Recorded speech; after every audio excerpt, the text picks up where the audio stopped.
Welcome back, folks, and we are in Ntopology, which we're going to work with this software to take and make the lattice structures for our advanced manufacturing project. Now, this Ntopology, it's not a free software, but through the college, I've got you guys accounts made, so it is free to you, but it's not free to everybody. But to be able to access this, you have to have Ntopology downloaded. Now, what I'll do is you can go on Blackboard, and there'll be a link to how to get to the software and to get it downloaded. But once you get it downloaded, to log in, you already have accounts set up through your Big Sandy email address. So whatever your Big Sandy email address is, you use that as your username, and then all you have to do is just push the button forgot password, and then it'll go through that with you, and you can reset your password so you can have access to this software. So this is what it looks like when you get it loaded in. Really nice software, and I'll show you how it works. Now, we had the two different the little bit of the drawings. We had the two STL files. So all you do is bring those in, file, import. I will bring in first the connection points, and you can see those right there.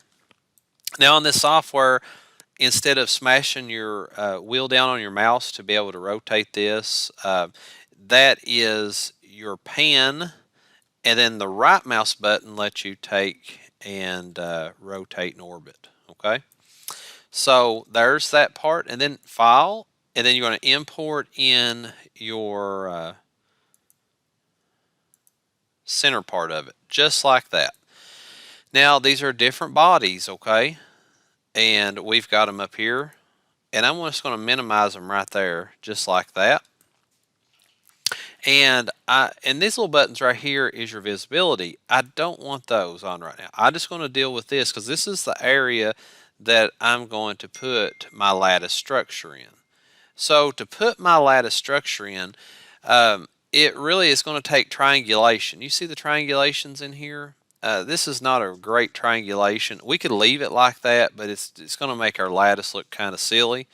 So go in here and type in Remesh, and when you start typing it in, it'll bring it up. Remesh Surface is the first one you want to use. And inside of that, now check this out. This is what we've got visible is this. It's mesh 1. If you grab that and bring it in and drop it in right there, all right, and then it asks you the edge length. This is how big you want your triangles. I'll do a 5 millimeter. Let's just start out with that. And then the shape, I like the triangles. You see how it triangulated that for us? Now we could do, smaller edge lengths. You can go to like 3, but, I'm just going to stay about with 5, make it easy for it to calculate. Now, if it's real slow of the resolution, you've got different resolutions. I'm on low resolution, so I don't have any issues with it with my graphics card. So once I got that in there, I like the triangles better in my mesh, so I will close that up. So that is my mesh right there for this. And now from that, I need to make a volume out of this. So let's make a volume real quick. So to do that, type in volume, and you start typing it, it'll bring it up. Volume from mesh is what you want to use, because this was a mesh that we've got right here, and I want to make a volume of this so that it can design the lattice. So what you do is you grab this, what we just did, the Remesh Surface, mesh 2, bring it down here and drop it in that domain. And the edge length on this one, I'm just going to say 5 on that too. And then click. Now you didn't see anything happen. You're not going to. It just calculated a volume from it so that we can now go to lattice, start typing in lattice from volume mesh. It does a better job doing it like this, okay?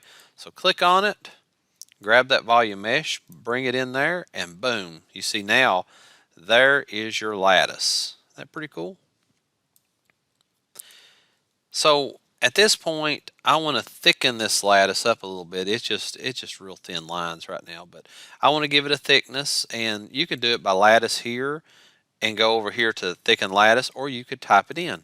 Just when you start doing that, thicken lattice, and right here's that lattice. Just grab it, drag and drop. Tell it how thick you want it to be. If you want 1 millimeter, I'm just going to do 0.75. And that looks really good. Y'all see that? I think that's perfect.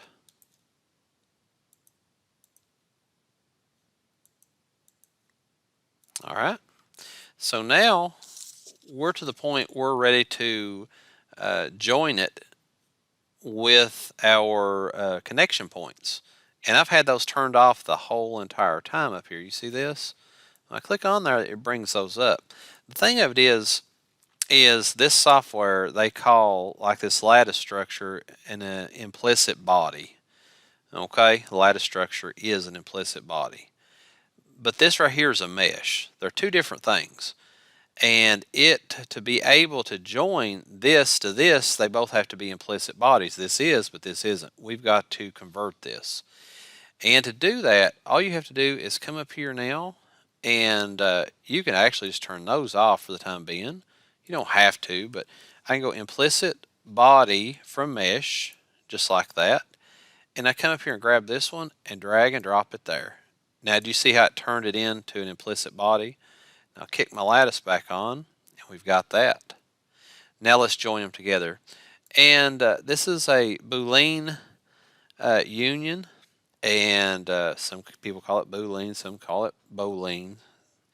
But just type it in. And what it does is you take the two different things that you got here. All right. You take the thickened lattice, drop it.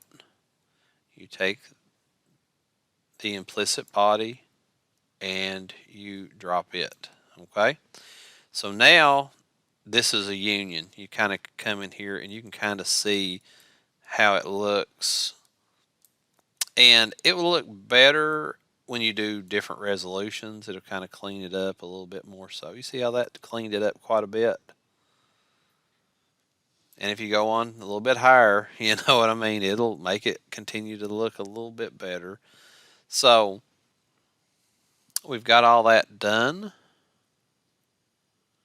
And now for an STL file, you have to have a mesh file to do an STL. So let me show you how to do that. So we've got it all connected and everything, but now it's an implicit body. We've got to convert it back to a mesh so that we can save it as an STL, so that we can put it on our Cura slicer or a software like that. So what I want to do is go back to search, and I will just do mesh from implicit body. That's what we are right now. And right here it is. Just grab it and drop it. Tolerance, 0.5 millimeter, I guess would be okay. The rest of that stuff looks okay dokey.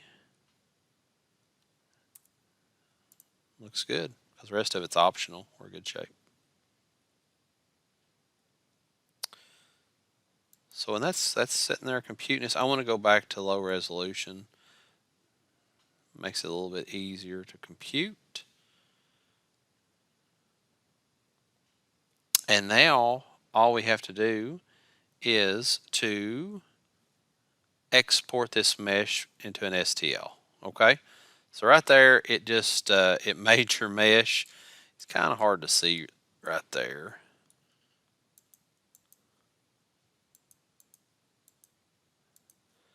It's there though. It's a mesh right now. So what I want to do is now I want to export this, export that mesh.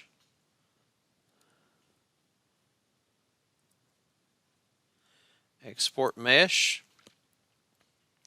The path, where do I want to put this thing at? Let's do, I don't want an OBJ, I want an STL.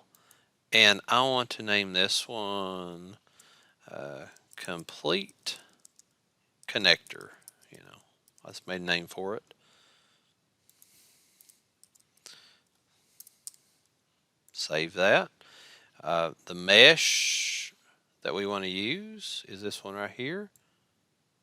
Drop it in millimeters, and it's doing its thing right there, so it should be done. Now if I go into Cura Slicer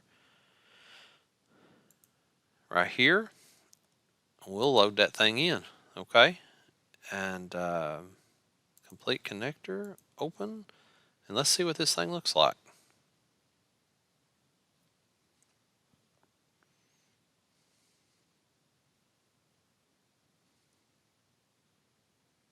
All right, there we go.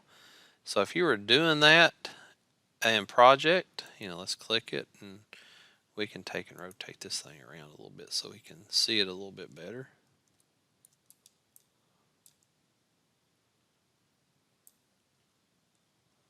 Okay, grab it here, rotate it around 180, let it drop down. That's probably how I would end up printing this thing, more than likely. But check that out. And if you guys need any help with this, just let me know.